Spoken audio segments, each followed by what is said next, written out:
Beach is right there. No, I'm just giving you a hard time, you know.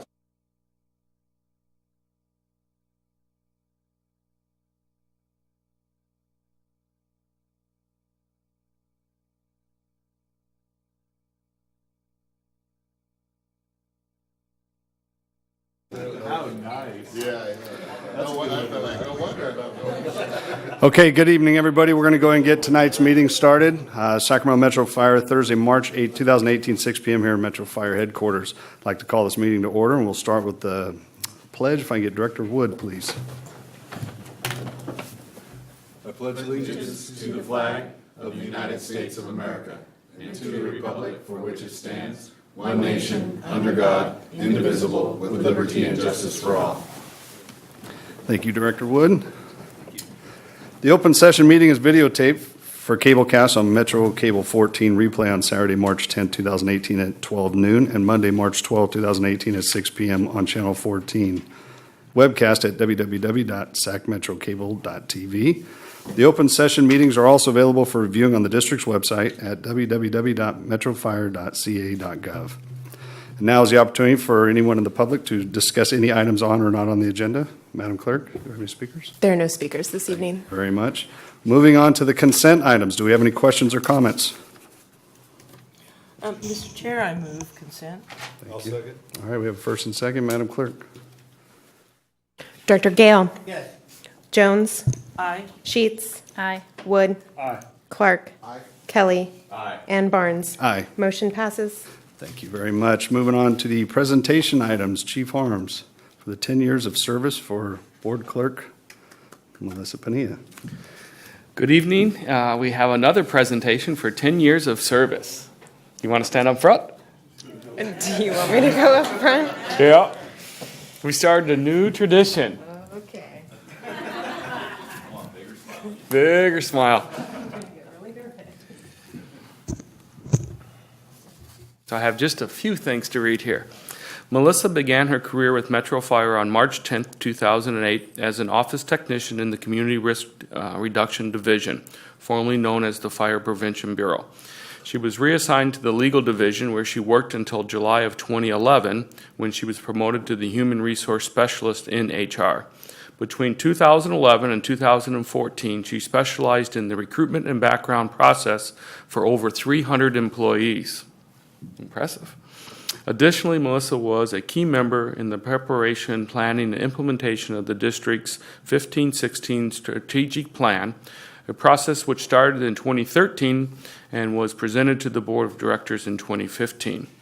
On March 17th of 2014, Melissa was promoted to her current position as the Board Clerk. She works directly with the 9 board members, the fire chief, and on a variety of complex assignments in support of board and committee actions, individual requests by the Board of Directors, and other executive, professional, and administrative functions, including but not limited to all of the public records request, administration of the district's conflict of interest code, as the filing officer for the statements of economic filing, preparing and responding to 910 claims, coordinating the district's elections with the voter registration election department, and maintaining the budget for the Board of Directors. Melissa is a graduate of CSU, Stingers up, Sacramento, where she earned a bachelor's degree in psychology. So congratulations on your 10 years.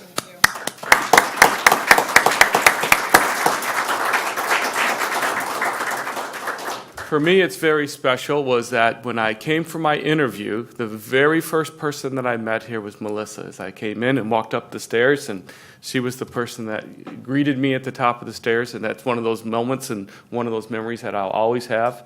And I'm also very appreciative of what she does every single day for the board and packets, and truly keeps me in line of get your stuff in on time, and when it's not on time, we'll do that in 2 weeks. So thank you very much.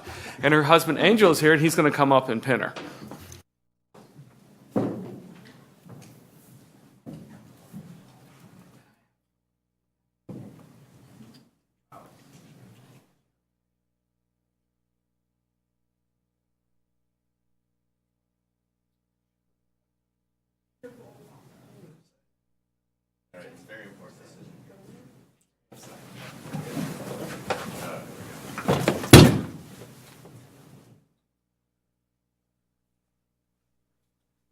You're good. She's right. You're great. You're doing just great. Congratulations. Congratulations.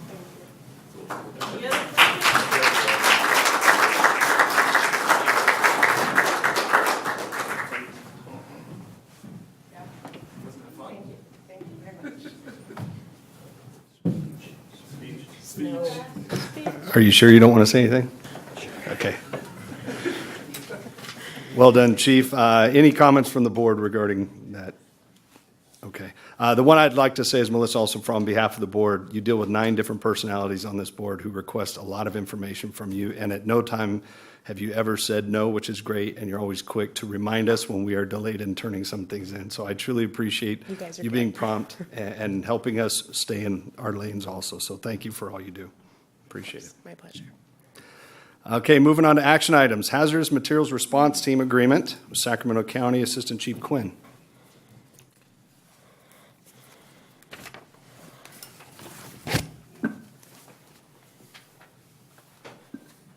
President Barnes, board members, Chief Harms, Chris Quinn here, Assistant Chief Operations Division. To bring to you tonight, what you have in front of you is a staff report on our hazardous materials agreement with the County of Sacramento as well as the additional stakeholders. Well, I was preparing this and putting this together for you. Chief Harms thought, and I think absolutely appropriate probably at this point, to talk a little bit about the hazmat team as well. So with this discussion of the agreement itself, we'll include just a little bit of overview of the hazmat team, what it does, and the types of services that it provides not only to our jurisdiction, but surrounding jurisdictions as well. So the program began in 2003 here at Metro. And the team uses obviously a wide array of specialized equipment. What they're dealing with is any number of chemicals, products that could be spilled, off-gassed, and so they have to be able to go in there and not only identify, but be able to stabilize a release or still a spill, any biological threats. They would deal with that as well. Certainly in a post-9/11 world, that threat is in front of us also, and they're trained for that. Currently, over 55 total members are part of this program. So 7 members are daily responding out of Station 109 in Carmichael with the companies that are there, Hazmat 109, as you've heard it termed before. They respond in currently a 2004 Pierce, fully contained piece of apparatus that has all their equipment and things that they would need to remedy the problems that they respond to and or support other region partners in the programs that they have.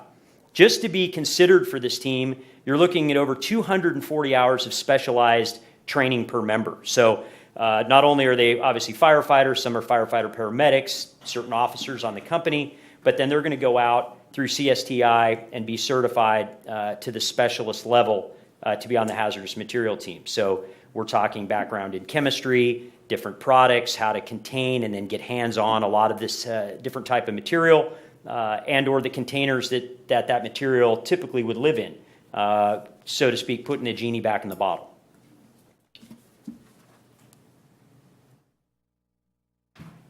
So what is unique to Metro Fire is that we are one of 33 Type 1 hazardous materials teams in the state of California. And while that may seem, on some level, you look and you say, well, wow, 33 may seem like a lot.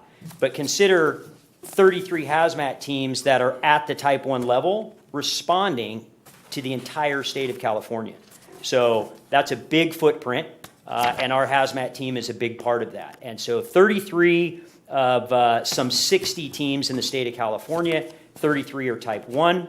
We're blessed that our team is that. So that means the highest level of training and their capabilities. They have all the capabilities that would lie within a Type 2 or 3 team as well. But then they have advanced level training and equipment. So fully encapsulated suiting, as you see here, air modeling, the ability to detect all types of different products and chemicals, and then obviously the larger leak intervention and kits to be able to do the work that they need to do. Keep in mind that a lot of these products in today's world are obviously extremely important for our lives every single day. But when they get outside of their container, if it will, it really takes a team like this to be able to mitigate that hazard and keep people safe. So you're looking at the hazmat team at about 1,400 calls per year, keeping in mind that this same piece of apparatus will respond to fires, medical aids, all of those things as well. And then on top of that, these are specialists running over 200 hazardous materials responses a year just for that team. Now, what is not here, but I think it's important to note, is that this team on nearly a daily basis is consulting with the rest of our engine and ladder companies that are throughout the community when they have a, let's say, what is a minor spill. And so they'll consult with them, have a discussion. Is it going to be something that requires more intervention, or the company itself can handle it out in the field? So they're fielding those calls as well and providing a great service there. And then to our region partners, they're as well doing that consulting. So how does it intermingle with the Sacramento County Regional Response Agreement and Program? The county has realized that having individual teams and other member agencies around the county is obviously extremely expensive. You've got the labor costs, you've got the training, you've got the equipment. This is incredibly specialized work. And so rather than have everybody having a specialized hazmat team, we are one within this jurisdiction of the County of Sacramento. The city, it should be noted, has 2. And so we respond with them in a 1/3, 2/3 type configuration. If one hazmat team can handle it, it'll be handled. If they need to back up or cover the other jurisdiction because folks are at training or those types of things are taking place, then we'll go ahead and cover each other. If additional teams are needed, that's when the teams come in and do their work all together. Some of this work is obviously long, hot, tedious work, and so obviously you have to rest crew members, and that's when we would bring in additional resources. So as far as in the County of Sacramento, we work in this 1/3, 2/3 configuration.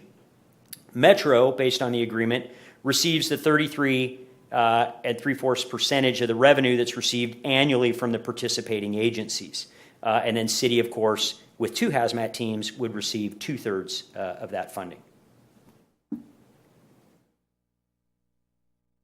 The participating agencies are listed here. So City of Galt, Elk Grove, Citrus Heights, Rancho Cordova, City of Folsom. You can see the different departments within the county. What's unique here is number 8, the County of Sacramento Environmental Management Department is actually the one that effectively manages the different stakeholders. So they'll get with us, set up the meetings for stakeholders. They'll go ahead and do the invoicing. So a portion of the funds goes to them to be able to do that. That's something new because they had quite a labor burden in making that happen. So they will receive a portion of those funds to be able to do that. And then agencies will be invoiced. And then obviously, once we receive funds and the reimbursement, it'll be apportioned out in that 1/3, 2/3 fashion. So again, I mentioned earlier, the cost of establishing and maintaining a team such as this is something that the county realized fairly quickly, as did our adjacent neighbors, the other fire departments within the region. And it was determined that here's where agencies can partner and really, as it relates to the taxpayers in the region, really leverage the efficiencies of multiple different agencies. I think, again, this shows the public, through transparency and partnerships, that we're really doing the best that we can with their tax dollars. And so I think this really highlights that type of relationship. In the staff report, obviously staff believes it's a cost-effective approach to assure that we have a ready and capable asset to our region partners while reducing the specific risk and financial impact to the citizens of our district. So we have this partnership with outside entities, so when we're responding out of jurisdiction, they're obviously in some cases can't provide the hazmat team, but they certainly can provide some funding to assist with training, equipment, and obviously the cost associated with maintaining such a team. So the belief is we would continue to take this forward. This has been, so far, a very valuable program, a great partnership. I think, again, it showcases what we do best. I know that Council Lavra has a couple of things he wants to mention to you, and it's probably the best time for that to happen right now. Thank you. Members of the board, I've reviewed the contract, and I'm still working with the County of Sacramento on clarifying some language of the contract that's found on page 8 of the contract, page 53 of your packet, that deals with the termination clause. I'm working to clarify with the county a mutual termination clause for breach of the contract. It's right now written in such a way that the county can terminate upon 30 days' notice upon breach of the contract. I'm working to clarify that to make it a mutual termination provision. I anticipate hearing back from the county on Monday. I spoke to the county's representative, or got a message from the county's representative today indicating that they would have an answer and be able to discuss it with me on Monday. If the board is inclined to, I was somewhere else before I came here. If the board is inclined to approve this contract, I would ask that it be approved, written as is, but to provide authority to me to clarify that detail of the contract. And if I'm not able to clarify that detail, that it be approved as is. I can answer any questions. Was that all you had to report out on from your side? I'll just finish when Council Lavra's done. Okay. Any questions or comments? I have a question. Director Gale. I would think that in the world we live in now, this probably here forever, because some very nasty things can happen with hazardous material, and it's very expensive. And I think there's a possibility for federal funds so that people do some nasty things. You probably saw in London some small kinds of things, and the major things can happen if we are not vigilant on it. I think it's a great idea and it's full speed ahead. Thank you very much. Yeah. Any other questions? Director Kelly? Are you on a hard time frame for this? We're really looking to close out this last fiscal on it and then move forward into next year. We'll start sitting down very early. There have been some changes in positions for people and things like that. So we were looking to streamline the process so that we can get into what would probably be more appropriate in a 3-year type agreement, kind of a renewable 3-year versus every 1 year, kind of taking people's time for what they know to be a valuable asset. Okay, thank you.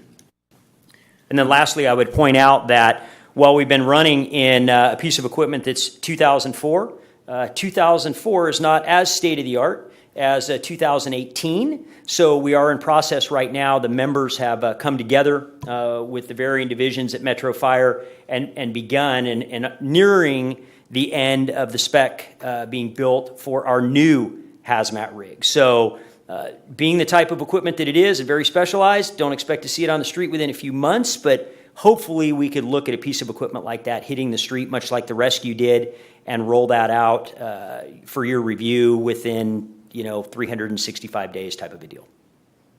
Copy. Thank you. Do you have some? Yes. Director Jones. Thank you, Mr. Chair. Chief Counsel Lavra, I'm a little concerned that you'd still be working on the language, but this is a secondary, not fallback, but, well, a second position then is to go ahead and improve what's in front of us, even if you're not able to put the county/metro. I'm a little worried about exposure or inappropriate reversal. I mean, they can have 30 days, but both of us have 90 days. Do you feel confident?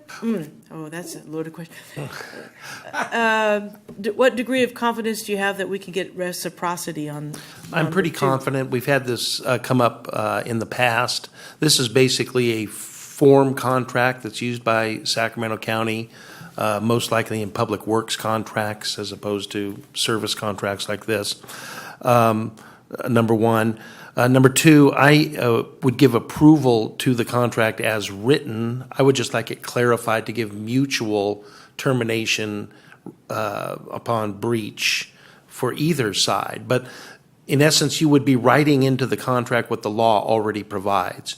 And that is, if there's a material breach, whether anything is said about this in the contract, if there's a material breach of the contract under the California law, that relieves and excuses the performance of the other side to that contract. So for some reason the county didn't pay, which is their only duty really under the contract, Sac Metro, whether I could negotiate that mutual termination provision or not, would have the right to terminate the contract for material breach. Is that a 30 days? And then excuse its performance. No, they could excuse within a reasonable period of time. So or declare the breach and excuse their performance within a reasonable period of time. Okay, thank you. Thank you. Any other questions or comments? Mr. Chair, if there's nothing further, I'll go to move staff's recommendation that we approve, subject to the qualifications from council. That we approve it as is with the authority to council to negotiate the termination clause. Appreciate it. May I get a Second. All right, having a first and second. Madam Clerk. Director Gale, Yes. Jones, Aye. Sheets, Aye. Wood, Aye. Clark, Aye. Kelly, Aye. and Barnes. Aye. Motion passes. Thank you, directors. Thank you for the information. Moving on to the mid-year budget, CFO Thomas. Everybody get your calculators out.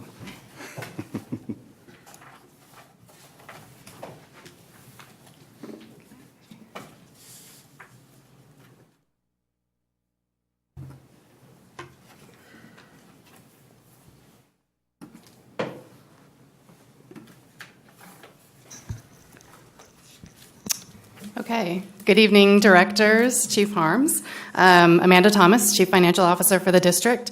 And this evening, I'm here to present our recommended adjustments for the mid-year budget for fiscal year 2017-18. So just a quick overview of, our budget process and where we are at this point in the fiscal year. So here we are adopting mid-year budget adjustments, which are based on actual results through the second quarter of the fiscal year. So we have results from from July through December that we're looking at, and then we're making projections for the remainder of the year. And at this point in the year, we have a much better idea what that second half of the year is going to look like than we did when we put together the preliminary budget and the final budget. So that's really the information upon which we're basing these recommended adjustments, which are coming from all of the budget officers, division managers, folks who are managing projects and have that information. And then just to summarize, what all of that is telling us is that our overall recommended general fund deficit with these mid-year adjustments is really remaining pretty much where it is currently at the final budget at about a $1 million deficit or use of reserves in this fiscal year. So what that looks like in terms of numbers is shown right here on the table, and this is summarizing our revenues and expenses for fiscal year 2017-18, and we're comparing with the first column being the currently adopted final budget, the middle column being what we're recommending tonight for a mid-year budget, and then that third column over being the variance between the two. So looking at the first line, revenues, you can see that we currently have budgeted revenues of $190.7 million in the general fund. We're now expecting that number to be $194.7 million. So that's a $4 million increase in revenues from final budget to mid-year budget. Moving down to look at the expenditure items, labor costs, we have a current budget of $164.3 million. We're recommending adjustments to that to take us to $167.9 million for about a $3.6 million increase in labor expenditures. When we look at total expenditures, so that's adding in our services and supplies and taxes, license assessments, and contributions to that labor cost, you can see we're going from total expenditures of $193.2 million to $197.2 million, or overall about a $4 million increase in expenditures. So right there you can see that the increase in expenditures is offsetting the increase in revenues. So we have a very minor change in that revenues less expenditure number going from final to mid-year. As you'll recall, we do have transfers that come into and out of the general fund from some of the other district funds, and we're not seeing a lot of change in those overall numbers at mid-year compared to final. If you look at that total transfer number, we've still got about $1.5 million net coming into the general fund. It is a little bit of an improvement, about a $50,000 improvement in that number. And then looking at the overall bottom line, you can see, as I mentioned, that we have a $1 million deficit currently. Well, we're recommending about a $1 million deficit at mid-year, a very slight improvement in that number by about $30,000. So overall, not a lot of change, but there are some ups and downs that I'm going to talk about that got us to that pretty much same net result.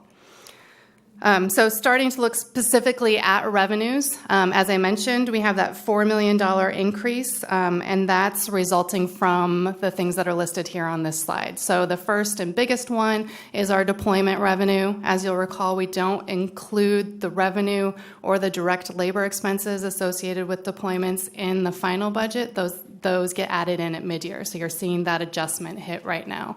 And we're looking at $4.7 million in additional revenue as a result of deployments. That's going to be partially offset by $3.6 million in labor expense that you'll see when we get to the next slide.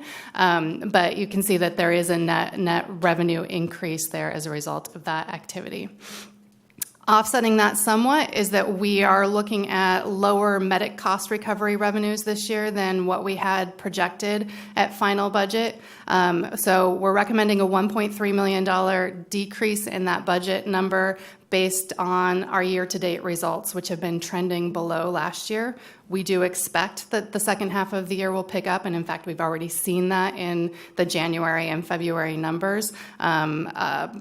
In large part because we're starting to see the impact of that, the fee increase that went into effect in September. Because there's a lag in terms of when those collections come in, we're really just now starting to see that. So we think the second half will be better than the first half, but overall we think we'll have about $1.3 million less in that revenue than what we were projecting at the beginning of the year.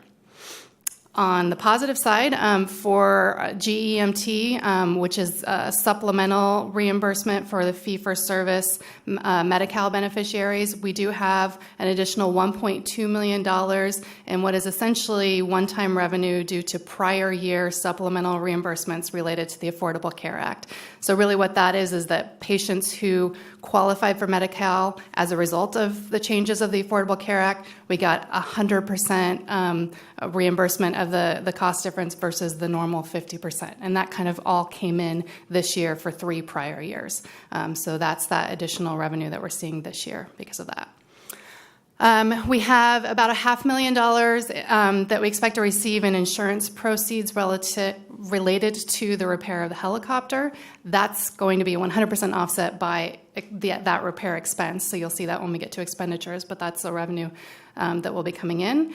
And then finally, we have about a $400,000 decrease in our projected inspection fee revenue, and that's the result of having staff vacancies that weren't anticipated, not being able to complete as many inspections because of those vacancies.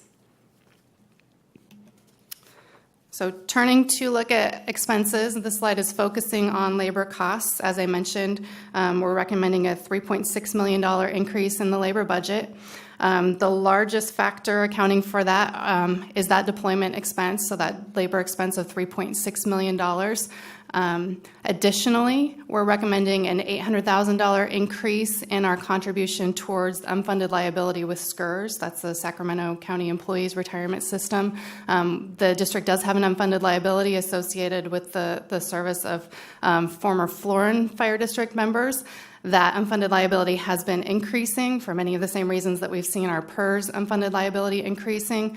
We'll be meeting with SCRS in the next month or so to really determine what those payments need to look like on a go-forward basis. But for this fiscal year, we feel like this is an important contribution for us to be able to make to try to keep up with that. You'll be hearing more when we get to the preliminary budget discussion about what we think it's going to look like in future years after we have a chance to have that discussion with them. A couple of the other adjustments in the labor budget, both workers' compensation and shift overtime, we're recommending about a $200,000 decrease in each of those, and that's really just based on the expenditure trend for the first 6 months of the year, trending slightly below what we had budgeted and indicating that we'll probably not need all of the original budget for those items. And then finally, I've mentioned this in the past, but when we put together our preliminary and our final budget, we assume that all of the positions will be filled and develop the budget that way. As we move through the year, that doesn't always turn out to be the case. So we actually have savings related to position vacancies in the form of salary and benefits cost savings of about $8.1 million, which is almost entirely offset by our increased callback overtime because we are essentially filling those positions with overtime of about $8 million. So those two really do offset each other, and as we get to mid-year, we're able to make a more accurate prediction about where the cost is going to hit. But it's just kind of an indication that approach of budgeting for 100% filled positions is really getting us where we need to be in terms of dollar amounts at the end of the year. And then one thing that I did want to mention that if you review the packet you may have noticed is that there is one position change that's being recommended in the mid-year budget, and that's a reallocation from an office technician to a plan intake specialist in the Community Risk Reduction Division. It really has a very negligible cost impact, so you don't see it here on the slide, but I did want to mention that was in the packet. Looking at some of the non-labor expenditures in the general fund, services and supplies overall has an increase of about $400,000. That's actually entirely accounted for by the $500,000 increase in the helicopter repairs, and then there's about a $100,000 net reduction in all of the other accounts in that expense category. And then the other changes in the general fund is that we have a $50,000 increase in the taxes, licenses, assessments, and contributions category due to an unanticipated expense in that category. And then, as I mentioned previously, there's a $50,000 reduction in the required transfer from the general fund due largely to changes in the capital facilities fund. So speaking of which, just a few notes on some of the other funds, so non-general fund changes. That $50,000 reduction in what needs to come from the general fund to the capital facilities fund is a result of largely offsetting larger changes that are happening in the capital facilities fund. Based on our audited results, there was an increased availability of fund balance in that fund of about $400,000. So that was additional funding available to fund expenditures out of that fund compared to what we had anticipated at final budget. There's also a net debt service reduction of about $500,000 because we don't anticipate that we'll have any payments related to financing that would occur this year because it's going to happen late enough in the fiscal year that there won't be any payments due. So we'll still have that same total cost over the life of the financing. It just won't impact this fiscal year's budget. And then there's offsetting those two positive changes, there's a fund revenue reduction of about $900,000 because we had assumed proceeds from the sale of district property in this fiscal year, and it now looks like that's likely to occur either next fiscal year or beyond, so not in this current fiscal year's budget. So as I mentioned, those all largely offset each other, and there's about a $50,000 sort of positive change that's reducing what needs to come from the general fund. And then there are some adjustments to the grants fund and the leased properties fund, but neither of those significantly impact the required transfer from the general fund. So just to summarize, the mid-year adjustments do result in a net general fund deficit of about $1 million, which is essentially unchanged from our final budget position. With an audited starting reserve balance of approximately $22 million in the general fund reserve, we project that the reserve balance at the end of the year, so after that $1 million deficit, would be $21 million, or about 10.7% of our net budgeted expenditures. And that concludes my presentation. Our recommendation is to approve the resolutions that would adopt the mid-year budget amendments for the fiscal year ending June 30th, 2018. And I would be happy to take any questions. Thank you for the information. Any questions or comments from the board? A budget is a budget is a budget. All right, I'll second it with a quick question. Do you have a question, you said? Yes, sir. Okay, go ahead. Okay. CFO Thomas, you mentioned there was a change in the staffing to change one to a plan intake specialist. But then that would have a positive impact on the revenue from community risk reduction, correct? Yeah. Is that part of it becomes a revenue source, correct? I think the idea is to sort of enhance the service delivery of that division, so that yes, we are more effectively able to complete inspections. And that was sort of a comment question, so just wanted to. That's a little good. We can add to it. Thank you. Plan into excuse me, I shouldn't say inspections, but basically plan review. Yes. Thank you. Any other questions? Now, each one of these we have to vote on separately. So if there's no questions or comments, Mr. Chair, I'll move resolution 2017-18 mid-year budget adjustment for the general operating fund 212A. excuse me. Thank you very much. I have a motion Second. and a second. Madam Clerk. Dr. Gale, Yes. Jones, Aye. Sheets. Aye. Wood, Aye. Clark. Aye. Kelly, Aye. and Barnes. Aye. Sorry. Motion passes. Moving on to resolution mid-year budget adjustment for capital facilities funds. Mr. Chair, I'll move resolution 2017-18 mid-year budget adjustment for the capital facilities fund 212D. I have a motion. Can I get a Second. second? And I have a second. Madam Clerk. Dr. Gale, Yes. Jones. Aye. Sheets. Aye. Wood, Aye. Clark. Aye. Kelly. Aye. And Barnes. Aye. Motion passes. Thank you. Moving on to the grants funds, 212G. Mr. Chair, I'll move Resolution 2017-18 mid-year budget adjustment for the Grants Fund 212G. Thank you. I have a motion. Can I get a second? Second. A second? Thank you. Madam Clerk? Dr. Gale. Yes. Jones. Aye. Sheets. Aye. Wood. Aye. Clark. Aye. Kelly. Aye. And Barnes. Aye. Motion passes. Thank you very much. And finally, the Lease Properties Fund, 212L. Mr. Chair, I'll move Resolution 2017-18 mid-year budget adjustment for the Leased Properties Fund 212L. Thank you very much. Can I get a second? Second. Thank you. We have a second, Madam Clerk? Dr. Gale. Yes. Jones. Aye. Sheets. Aye. Wood. Aye. Clark. Aye. Kelly. Aye. And Barnes. Thank you very much. And again, thank you for the information and the work you and your staff do for us. It means a lot. Thank you. Moving on to reports, President's report. I do not have any, but I would like to thank Director Jones for chairing the meeting, the last meeting, and My pleasure. while I was gone, so I appreciate it. And Fire Chief's report, Chief Harms. Good evening, directors. I'd just like to start off first with two things. One is to thank Amanda for the report and the work that her group does to go through the mid-year. And she said it just really quick is that we have a process that we go through.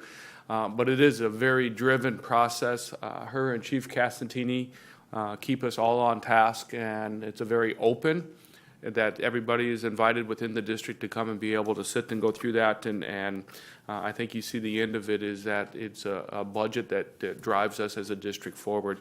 The other one is thank Chief Quinn for talking about the hazmat program and your support of it. And I think what I saw, I just came back from San Diego this morning, but yesterday at a construction site, they hit a 20-inch gas main. And it started about 10 o'clock in the morning, and they weren't able to shut it down until about 7 o'clock at night. And what you saw was they closed Interstate 8, they closed the 205, they evacuated about a mile square of an area that included a mall. But really, if you were watching the television and watching what was going on, it was the hazmat crews that were out looking at the space, figuring out where it was going, doing plume modeling. And while it impacted a big area, they were actually able to close it down because of the wind. They knew what the wind was doing, and they were able to open up some areas by 5 o'clock for rush hour until they could get it shut down. So sometimes you see it and you can kind of talk about it. That one there was one of those ones where you actually saw them going to work. And a lot of the hazmat calls are not quick. They're multiple hours. And it's just a really important ability that we have in our service delivery. So with that, a couple things going on is that we have a firefighter paramedic recruitment that is open for Academy 18-2. That one is scheduled to start on July 30th. We also have a recruitment that is open for a procurement specialist. We continue to have a number of meetings with the command staff, day staff, with our crews and with the union. Myself and Chief Bridge did a executive staff winter update. It was on a video. It was just unbelievable. We won't show it though. I also, myself and Trevor, did a video along with two captains, Bryce Mitchell and Brian Barthel. And when I had first gotten here, they had some things that they had brought forward, and the two of them had kind of drove that forward in the district to an end, and we wanted to be able to celebrate that. So they did that. We had an executive staff meeting with Sac City. It was probably our last meeting with Chief White as he retires next week, so we had a really good meeting that was over there. We had our labor management meeting with Trevor and the group. We met with Nav Gill at the county and talked about the county today, where we're at, what are some of those opportunities that are out there, what are some of the changes in development that are coming, and how does Metro fit into that. Chief Johnson and Jeff Fry came along with us and had a very productive meeting with them. Some of you attended on March 1st. We had the awards gala. Thank you for coming. We kind of did a little something different and left here and went out and had a nice dinner and a celebration, and I thought it was a great event. So again, thank you for coming, and again, thank you for the members, and what a great year that we had. Myself and a number of members went down to San Diego to a conference called Firehouse World. We were very lucky that there was what was called a boot academy for fire behavior, and we were allowed to bring 3 members down, and between Underwriters Laboratory and the conference, they actually paid all the expenses for those members to go down and attend for 3 days. They fed them, but they did, I'll have to say, the group that was there was in that room for 8 hours a day for 3 days straight. So it was a very good conference. We had a number of folks down there seeing what is out there today, what changes are happening, and it's one of the best educational conferences on the West Coast. The last thing is that we're moving forward again with the mission-driven culture. And through myself and through the support of Oklahoma State University, ourselves and San Diego Fire are doing some initial surveys so that we can look and say, are we making a difference and are we tracking change? I went through the other day and did it myself, and it was a pretty quick 15-minute survey, but it talked a lot about the organization and where you are today. So part of moving forward not only is do we making a difference, but can we track it, and are we truly making a difference, or is it just that it's our feeling? But luckily with Oklahoma State, they're sponsoring that at no cost to us, and it's completely confidential. They keep all the information, and then they bring back with their findings to us. So that ends my report, unless you have some questions. Thank you, Chief. Appreciate the information. Any questions or comments for the Chief? No. I'd like to say I appreciate the fact that you're reaching out and being proactive on those surveys and finding out how can we get better. For a lot of times we show up and say, why do we do it? That's the way we've always done it. But for you, the leadership, to do that, to figure out what change can we make, I commend you for that. So thank you. Yes. Moving on to the operations report, Chief Bridge.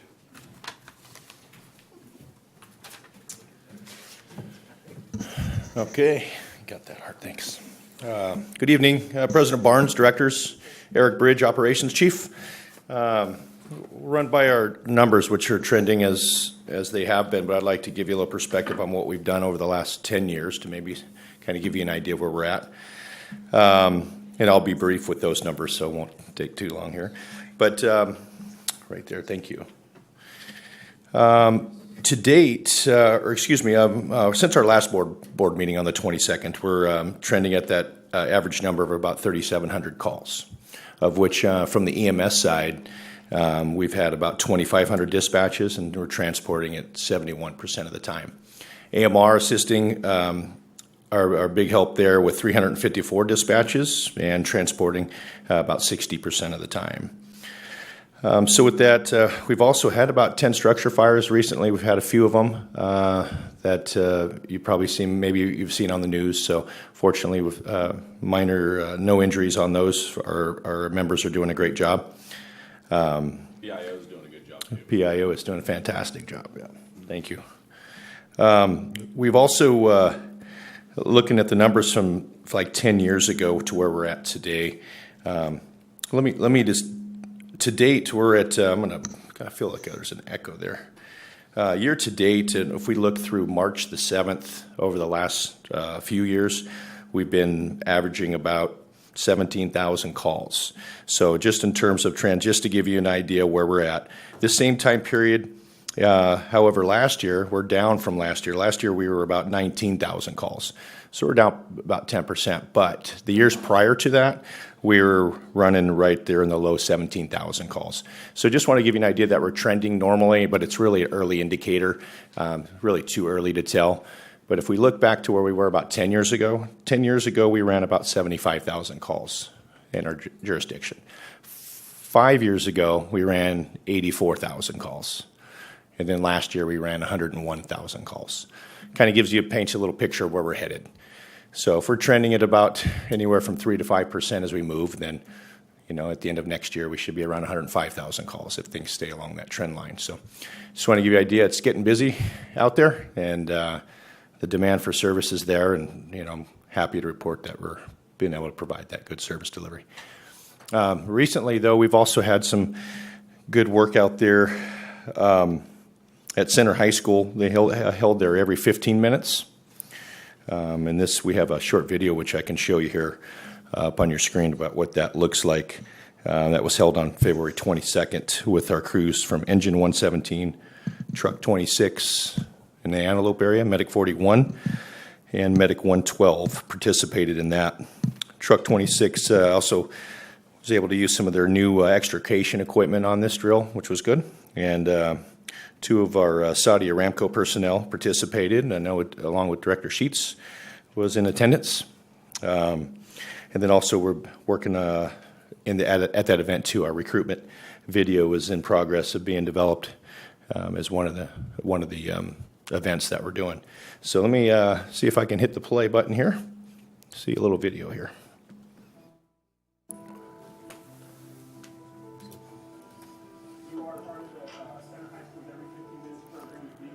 Back like 5 feet past it. Take it, literally take it down and the last piece you want. You can't feel anything below the waist. Other than that, you okay, and that would just, you're in a good spot, just get comfortable. I'm not sure, please hurry. Okay, we're sending help. They should be there soon.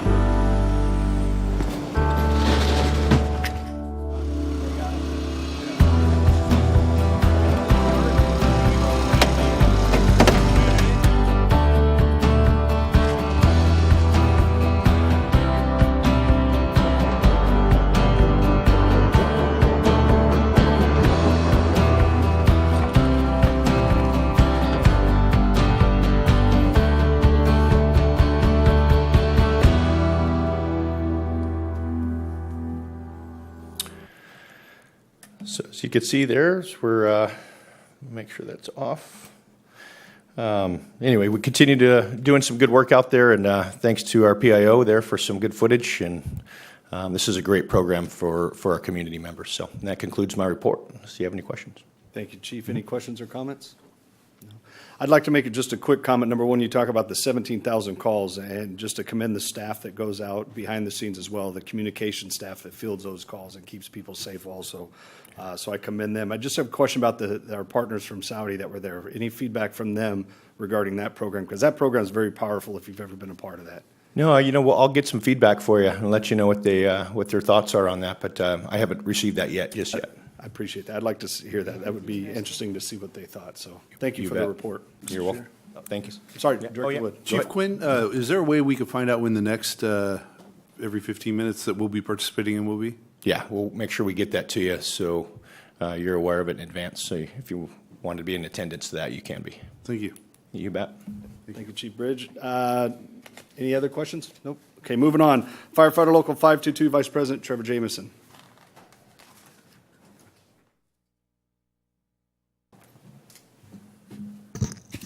Good evening, President Barnes, Directors, Chief Harms, Trevor Jamison, Local 522 Vice President. Always great to be here. A couple of things since the last time I talked to you. Chief Harms alluded to it, but I know you've heard a little bit about the catastrophic leave policy, but it is for real now, and it went out, and the membership has signed up, and so that has been a wonderful thing to finally see come to fruition. Also, I just wanted to say again that thank you for those who attended the award ceremony. It was a nice event that our members got to experience. And then also I just wanted to update you. I recently returned actually yesterday, from Washington, D.C. Went back there for the IAFF Legislative Conference. What a great event to go back there and represent our local, the fire service in general, and also to get together with other labor leaders from around the country and present our case to the Congress and the leaders in Congress. One thing is totally clear, is that the fire service is respected. And even one of the interesting things about it is the tone back there is kind of negative, about everything that's not going right. And but the one thing, and I just wanted to represent to you, is that the fire service is what is right. We work together. We go on calls no matter who it is. Doesn't matter, Republican, Democrat, or what it is, gender, nothing matters. We take care of people, and the people I represent, whether they be responding to calls or in the background assisting us and providing the services we need to provide that service, are good people. And I think you can be proud and tell your constituents as well that you represent a great group of people. And it was very clear to me that the fire service is incredibly respected, and you all can be proud. So unless you have any questions for me, That's it. Thank you very much. Any questions or comments? Thank you. The only thing I have, I just want to thank you for coming here, but also you highlighted on a national platform to be respected in the industry, so it's good to hear. We seem to be a negative-driven profession. People call us in distress and worry in times of need, but to know that the membership's there, for you to be there for the membership, to bring that policy forward and to do that, appreciate the work on that. And Chief Arms, thank you for working on that as well. Thank you. Thank you. Moving on to committee and delegate reports, executive committee, Board Clerk Panee will be working and pull the committee for a special meeting for us. And that would be it for that. The Communication Center JPA, Chief Harms will be reporting on that for us. Their next meeting is March 12th at 3 o'clock, and Chief Johnson will be at the next meeting for report out. Great, thank you very much. Moving on to California Fire and Rescue Training JPA, Chief Shannon. We haven't met since January 18th. Our March 15th meeting has been canceled. We will meet again June 21st, 4 o'clock, next door at the SESC. Thank you very much. Moving on to the Finance and Audit Committee, Director Kelly. Yes, Mr. Chairman, the Finance and Audit Committee will meet again on the 28th, I believe it is. Wait, 22nd. Thank you. Thank you very much. Policy Committee, Director Gould is absent, so there's no meeting scheduled to be determined right now. We are already on to the board members' comments and questions. Starting to my right, Director Gale. No question, just a comment. There was a Urban League's diversity recruiting session today, and we were represented. I met a gentleman I know before, and we had a long chat, and I sent him some customers over, and he took a picture. Said, "Oh, please don't put that on. What is this crazy thing, Facebook or something?" But it was a good conference, and we had a great chat. Thank you very much. Thank you for being there also. Yeah. Far left, Director Kelly. I would like to extend my sincere congratulations and thank them for their years of skilled performance and deepest commitment to Metro Fire, or the fire service. 34 people going out the door, and I see a lot of names on there of people that I've interacted with. It's nice to know that some people are on their way to enjoy themselves. So congratulations once again to all the retirees. Very good, thank you. Director Clark. Yeah, Mr. Chairman, first of all, I'd like to congratulate Ms. Bonilla on her 10 years of service. Well done. Also, CFO Thomas, and a great report. Thank you very much. That's all I have, Mr. Chairman. Thank you very much, Director Wood. Thank you, Mr. Chair. Just want to say to Chief Quinn, thank you so much for the hazmat update. That was very informative and useful. I also appreciate and I'm grateful for the opportunity to have gone to the awards gala back on March 1st. It's great to recognize and to see so many of our members who just somehow find the ability to do more than they already do. And it's good to be able to recognize them. So thank you. And congratulations to them. Thank you, Mr. Chair. Director Sheets. Good evening. I wanted to congratulate Melissa as well on your years of service, and also thank you for all the help that you do for me personally and answering all my questions that I've had over the year. I'd also like to congratulate the retirees and wish them well. Also was thankful that I was able to attend the awards gala. It was a great opportunity to see people outside and relaxed and recognizing those staff. Also wanted to thank Station 31. I was able to attend this morning an unveiling of a plaque that says proudly serving the community of Fair Oaks. And it was just a great opportunity to get out there, and I appreciate their graciousness of coffee and donuts. And then to speak about the every 15-minute drill, had the privilege of meeting the Saudi firefighters, and they were blown away about the whole program. Also gave them a little insight of when they get to the hospital, how much of an impact it makes on those students and the parents when they are going through, knowing that this is a program and a drill, but that powerful impact that it has if that is the student, that is the one that's identified as deceased, seeing the parents at the bedside, it is an amazing program, and I'm so glad that we're able to be part of it. So thank you. Well said. Thank you very much. Director Jones. Thank you, Mr. Chair. I also attended the awards gala, and I'd like to tell everyone I thought it was very successful, especially for a first annual, and I hope that we can keep it up and expand it. Very, very enjoyable experience, as was the crab feed put on by the Burn Institute. And lo and behold, our fellow firefighters from Saudi showed up, so I wished them salam alaikum and welcome to Sacramento. And it was a full house, a totally full house. So I'm sure the revenues and donation to the Burn Institute will be perhaps record-setting this year. Need my glasses for this one. I wrote too small. Chief Bridges, thank you very much for the historical perspective.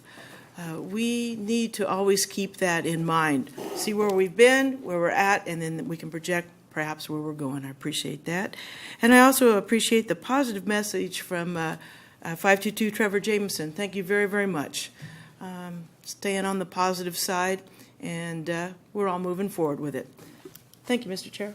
Thank you very much. Not much more I can add to that. Just wish Godspeed to the retirees and pray that they're actually retired for as many years that they work, because they've earned it.